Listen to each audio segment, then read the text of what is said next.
You can make decent money and still feel broke. Not because you're lazy, not because you're bad with money. Usually it's simpler than that. Your money has no plan the moment it hits your account. It gets pulled in 10 different directions, and whatever is left becomes your budget, which means you are budgeting the leftovers. That is why it feels like you are always behind.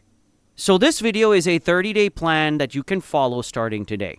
It's designed for beginners. It is not complicated. It does not require you to become a spreadsheet wizard or cut every fun thing out of your life. It is a sequence. You will set up a basic system that protects your bills, builds a buffer, and stops the random spending category from eating your future. My name is Carlo. I spend way too much time thinking about money, simple systems, and the psychology that makes people repeat the same financial month forever. If you do the next 30 days correctly, you will not only feel less stressed, you will actually have proof in your account that you are moving forward. Here is the structure. This plan has 3 phases. Day 1 to 3, get control. You measure reality and set up guardrails. Days 4 to 14, you build momentum. You stop the leaks and create your first buffer. Days 15 to 30, you lock it in. You automate, clean up debt, and create a simple routine that you can repeat. Before we start, one rule: you do not need to do everything perfectly. You just need to do the next step in order. Doing the right things in the wrong order is what keeps people stuck. Phase 1, days 1 to 3, get control. Day 1, find your real numbers. No judgment, just data. Open your bank and card transactions for the last 30 days. You're looking for 3 numbers. First is the income that actually hits your account after taxes. Second is the total spending, everything that left your account. And number 3 is the big 3 categories: housing, transportation, and food. Do not try to fix anything else. Just write the numbers down. Most people never do this, and that is why they live in guesses. You can't build a plan on guesses. Day 2, separate bills from everything else. If you can, create 2 accounts, a bills account and a spending account. If you cannot, you can still do this with 2 categories inside one account, but separate accounts are easier. Bills account is for necessities: rent or mortgage, utilities, insurance, minimum debt payments, basic groceries, basic transportation, phone, and anything that must be paid to keep your life running. Spending account is for everything else: eating out, shopping, subscriptions, hobbies, convenience purchases, and fun. Now, set a simple rule. Bills get protected first. That means everyday payday. Bill money moves first.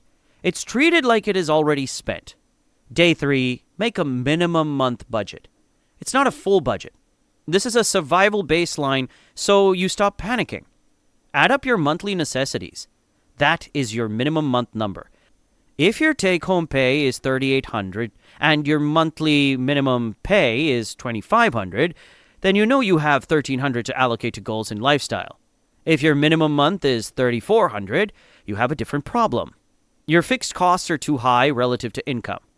This plan still helps, but you must also work on lowering fixed costs or increasing income. Write your minimum month number in big letters. This number is what you protect. Everything else gets decisions. Phase 2, days 4 to 14, build momentum. Day 4, cancel 3 things you do not value. Not 3 things you use. 3 things you do not value.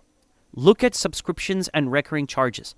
Pick 3 that you would not repurchase if you had to rebuy them today. Cancel them. That is a fast win. It also trains your brain to stop paying for things by default. Day 5, create a 7-day no random spending rule. For the next 7 days, you are allowed to buy necessities and 1 planned fun item. Something small like 1 meal out. What you remove is random spending. Little purchases you did not plan that day. Random spending is what kills budgets because it feels harmless. It is never harmless when it repeats. If you struggle with this, set a daily spending cap from your spending account. You do not need to be perfect. You need awareness. Day 6, build your first buffer to $200. People hear emergency fund and they think they need $10,000 immediately. Then they do nothing. Today your goal is $200. That covers a surprising number of small problems. Put it in a savings account. Day 7, pay bills early if you can and stop late fees forever. If you are someone who gets hit with late fees, this is one of the easiest ways to stop being broke. Late fees are a tax on chaos. Today, you list every bill with its due date and set it to autopay at least the minimum. If you cannot autopay everything, autopay the ones that cause the most damage when late: rent, utilities, credit cards, car payment, and insurance. Day 8, choose your one money move for the next 2 weeks. Option A, if you have credit card debt above about 8 to 10% interest, your move is debt payoff. Option B, if you have no debt but zero savings, your move is emergency fund. Option C, if you have both under control, your move is starting investing with small automatic contributions. Day 9, start the $1,000 buffer sprint. This is your stop the bleeding money. It prevents small problems from turning into debt. Day 10, fix the biggest leak: food.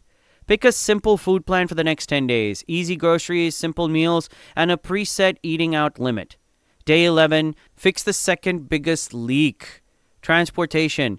Calculate the full monthly transportation cost: payment, insurance, gas, maintenance, parking, and subscriptions. Day 12, build a spending lane. Pick a weekly spending amount. Transfer that amount weekly. When it's gone, you are done until next week. Day 13, turn debt payments into a plan. List each debt with balance, interest rate, and minimum payment. Use Avalanche or Snowball and stick to it. Day 14, end of week checkpoint. Did you stop the worst leaks? Did you build a buffer? Did you protect your bills?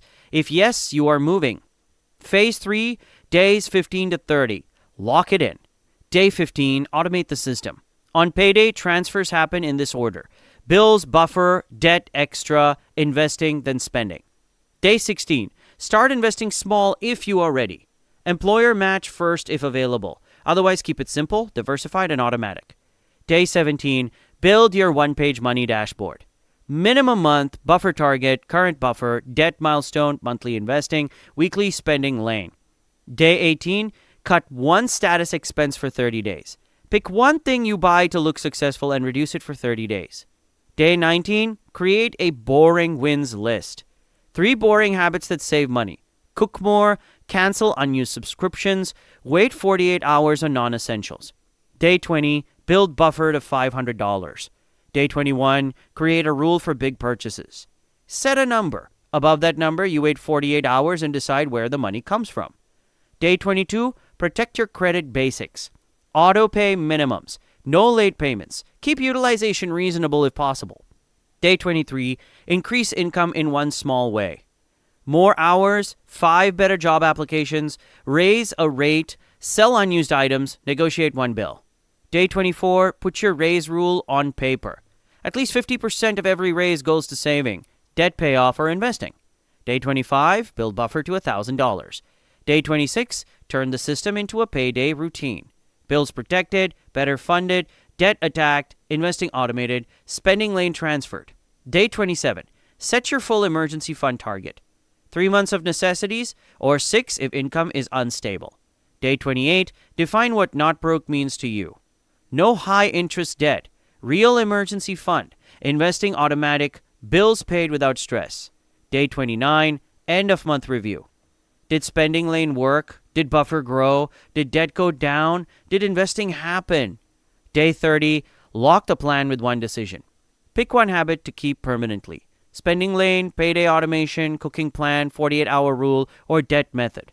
I'm Carlo. Thanks for watching. And remember, this is not financial advice. It's your life, your money, and your choice whether you want to drive your wealth or park it in the driveway until it disappears.